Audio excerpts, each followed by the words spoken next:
Welcome to our wrapping up session.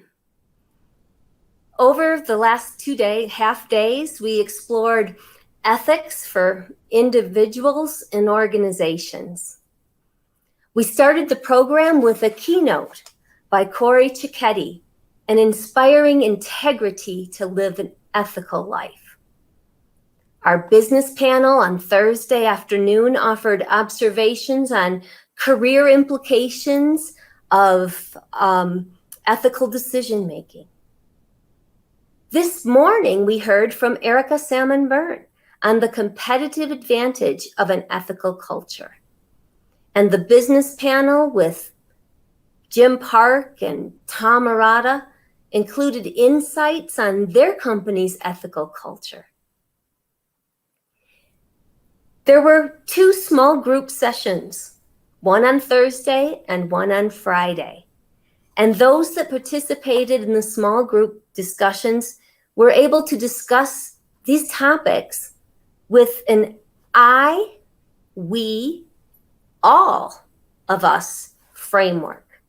It encourages reflection on ethics on 3 levels. First, I, personal relevance. What can I do to learn more or make a difference in being an ethical person? We, the relevance at your organization. What is the role of your school or business on ethical behavior? How can we improve? The third perspective is all of us. How collectively could we help? What can faculty, educators, students, business leaders do together to establish an ethical culture and make it easy and important to be ethical? So each small group has a designated student to report during this wrapping it up session. They're going to present key takeaways from their group. These students were selected by their school because they are considered leaders and recognizing them for being able to report back to us. So let's begin with Group 1, Janaya Manning from Odyssey Early College. Janaya, please begin.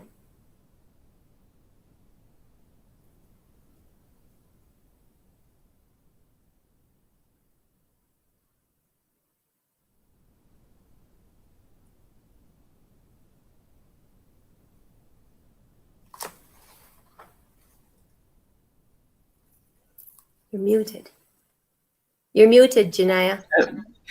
Apologies. Thank you for that introduction. Again, my name is Janaya Manning, and my group had 2 main takeaways. The first was to make sure that you apply ethics to every part of your life, from making sure that your values and your cores align with what you do, with your family, with any organizations that you may be in, and of course in business. And the second is to make sure that you show ethics in each decision that you make, to ensure that everybody that you encounter knows and wants to work with you. Thank you. You do have some more time because you did unmute. You didn't unmute. If there's anything else you want to add. Yes, just making sure, again, when he spoke about taking a pay cut so that his employees were able to get what they need to feed their family, and to provide for themselves. it really shows in each decision that they make that they think about their ethics and they think about the betterment of everybody around them. Thank you. Thank you. Okay, so now for group 2, we have Hannah Gregg, who is also from Odyssey Early College. Okay, Hannah, please begin. Thank you for the introduction. For my group, we went over several important things, but unfortunately, I don't have time to go over everything I want to. So I'll just tell you guys about the key details that we went over. One of which is after Mr. Cicchetti was talking, we decided to talk about how we can apply what he said to ourselves.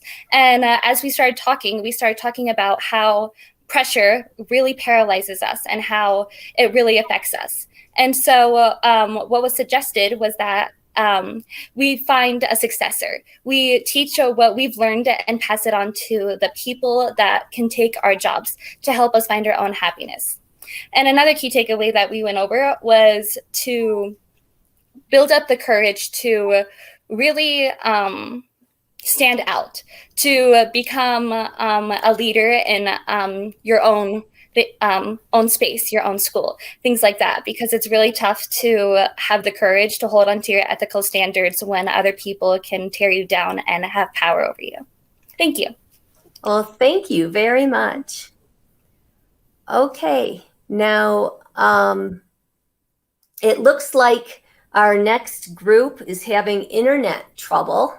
Again, technology of remote sections.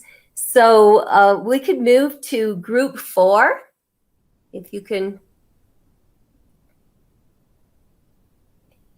And group 4 is Vashti Trujillo. Did I say it right? Yes, you did. From Pueblo Community College. And she's going to report on group 4. And so go ahead as soon as the timer starts. Where's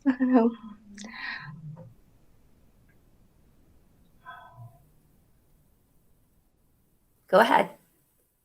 Oh, so some key takeaways in group 4 that we took were from life experiences. We mostly talked about stories we found that from the key speakers they talked about, we found ourselves in those similar situations. Because everybody in group 4 were from different careers, and it was just interesting to see how they applied ethics to their everyday lives. We found ourselves taking away important questions such as what makes you happy and what kind of person do I want to be right now. We found those to be very important. We also agreed that priorities, knowing what you want, what you need, is very important, and it's helpful to understand who you are. We also found that it's important to make boundaries between work and school and make sure that sometimes it's okay to have sacrifices. I want to say thank you to UCCS Southern Colorado Ethics Summit for this experience and knowledge. Thank you. Well, thank you very much. That was very good. Now, Annalise, I hate to say it, but instead of going into group 5, should we have Delaney Gust report, because I see that she's back. So here we'll just see if we can go back to group 3.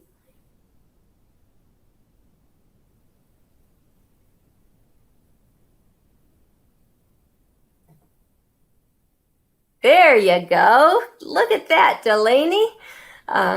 Delaney Gust is from UCCS, and I do want to promote a little bit about Delaney. She is also a student ethics ambassador at UCCS, which is a program where students are selected to work with someone on campus about ethics projects. And this summit was actually her project. So she worked very hard to help organize it, including attending a similar summit that the Daniels Fund put on. So Delaney, would you like to report for group 3?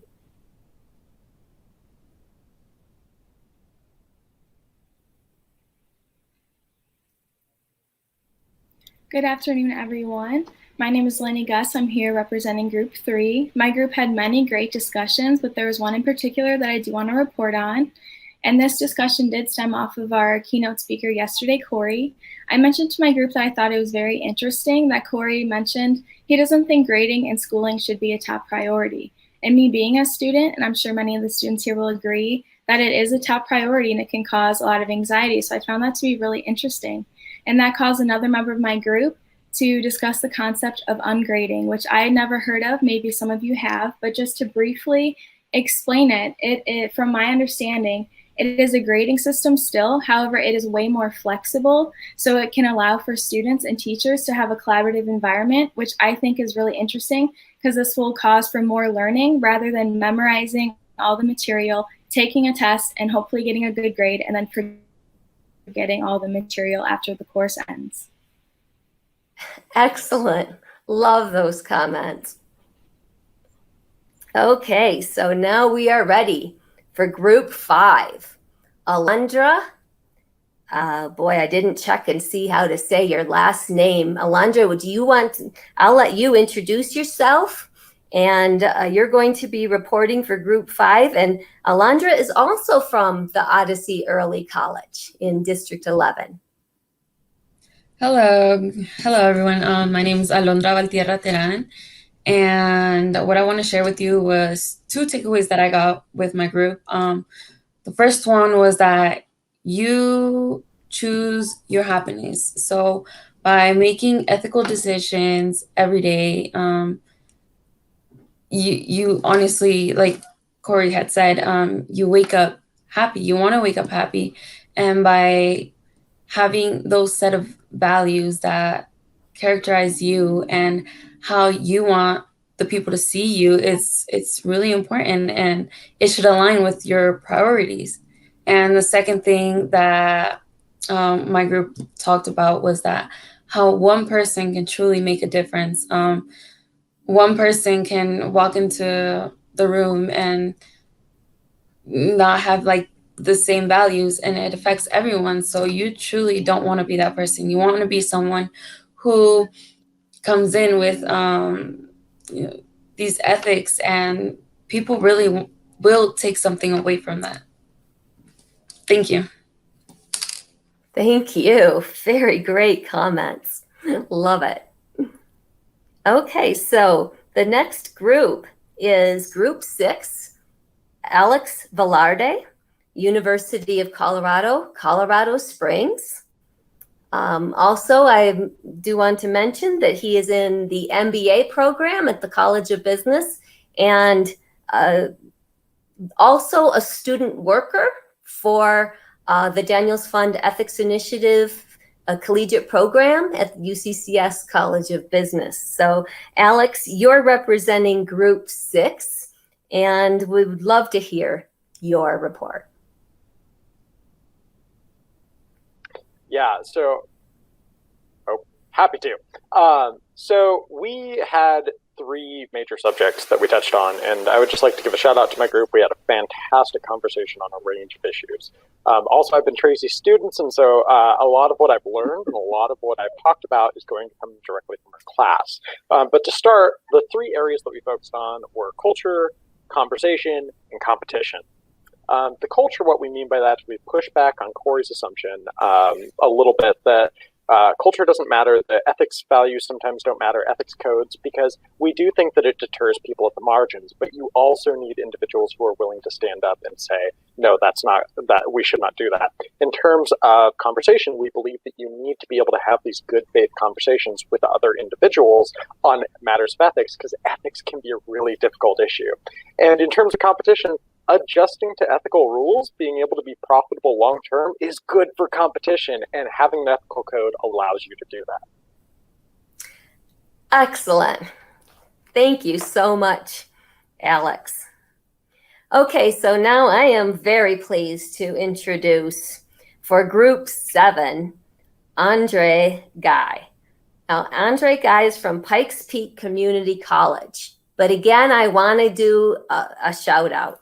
First of all, that was my group, Group 7. We had wonderful conversations, especially yesterday, where we had more business people, and today Andre and I and the other participants had some good conversations. Also wanted to give a shout out because I know Andre because he was on one of the winning teams for the UCCS Southern Colorado Ethics Case Competition that we hold in the fall. So very pleased that he was our recorder. So Andre, please, can you share your thoughts? Yes, I can.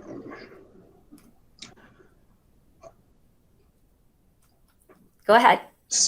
So our group talked about pretty much being a leader that you would follow. Also doing what's right, even if you don't succeed by society standards. For an example, Corey gave an example of him going to his daughter's practice over a meeting, placing his family first. We also said that you want to follow leaders, what they do, not as they say ethically, because any leader can definitely lead you down the wrong path and say they live ethically, but not do so. Ethics can be taught, but needs to be led by your heart. You always want to have an option and to surround yourself with people who can help you make the right decision at all times. Always check your heart motives and educate yourself to educate others, because most of the knowledge that we receive is not for us, it's for them. Thank you. Okay, thank you very much. Well, Group 8, I'm going to ask Renee Gust from Pueblo Community College to report. But before she does, I have to then give a shout out. Renee Gust is not a student, but we're all lifelong learners. She is actually filling in for a student who fell ill and wasn't able to be the reporter for the group. But also Renee is the ethics champion for Pueblo Community College. So everybody applaud her for that, because that is a special role that she plays at that school.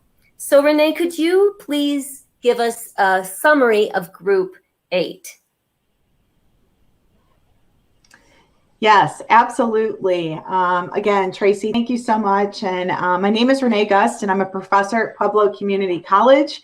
The summit has reinforced to all of us and has taught us that having a competitive advantage is being able to build relationships with not only employees, but our stakeholders at our businesses as well.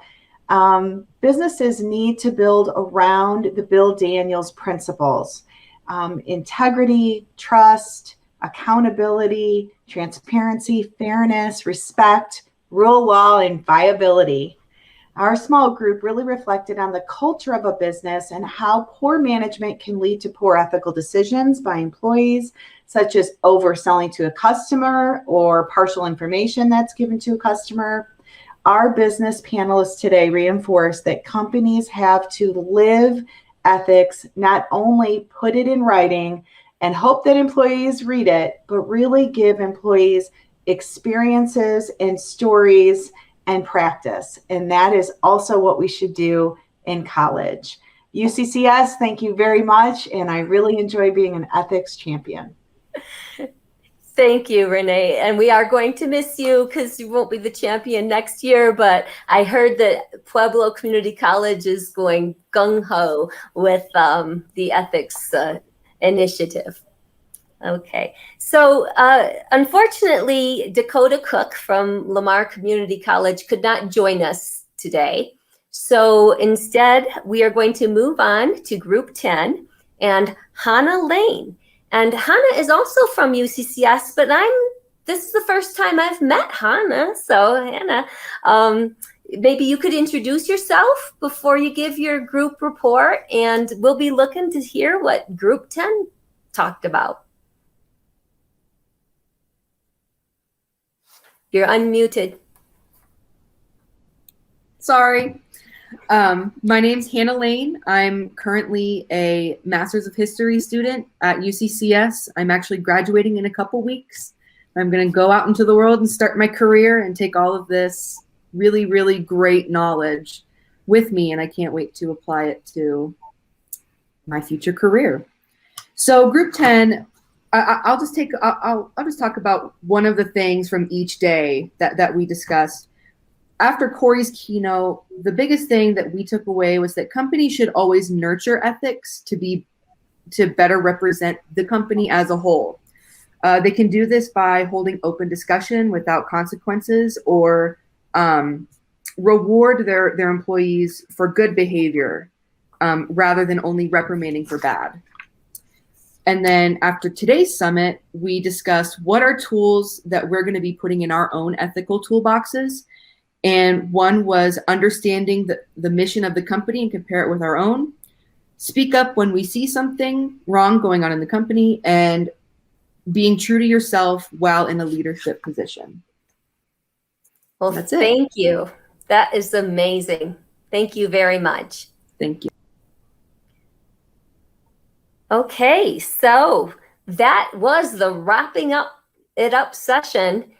And I want you to think about the summit and everything that we talked about, and go back and actually ask yourself, how can you make ethics a competitive advantage? And by you, as a person or as an organization. And again, a lot of the speakers, a lot of the presenters talked a lot about the Daniels Fund Ethics Initiative principles and how it can provide a great framework to make ethical decisions or see how what parts of ethical practices could actually be efficient in an organization or to help you as you grow. So I do want to thank everyone, but this is not the end of this summit. One of the things that we learned, Delaney, Gust, and I, when we did another summit, is we got all excited about these concepts and we really enjoyed it, but we didn't get a chance to stand around afterwards and say hello or goodbye or, "Guy, it was great seeing you," or, "What did you think of that?" Or, "Wasn't that neat?" Or maybe we could, the next summit do something different, or, what do we want to do? So in your event page, you're going to see a session. It's an end of session conclusion networking, and it's a Zoom, and you can put your video on. If you don't want to put your video on, you can eat lunch while we're meeting, but we want to be able to have a chance to get together. Normally, this summit, as many people have said, is at a location, and we all travel there, we stay in a hotel, we have good food, and we have lots of time to talk. And one of the neat things that I enjoy, especially with the Southern Colorado schools and their students and the business community leaders in those locations, I love the fact that when we get together, we learn from each other. We come up with really great ideas. And so don't make this the end. Join us in the summit or in the next session and a Zoom meeting, and let's leave this feeling like we're all in it together. Okay? And thank you very much for joining us these past 2 days. Goodbye now.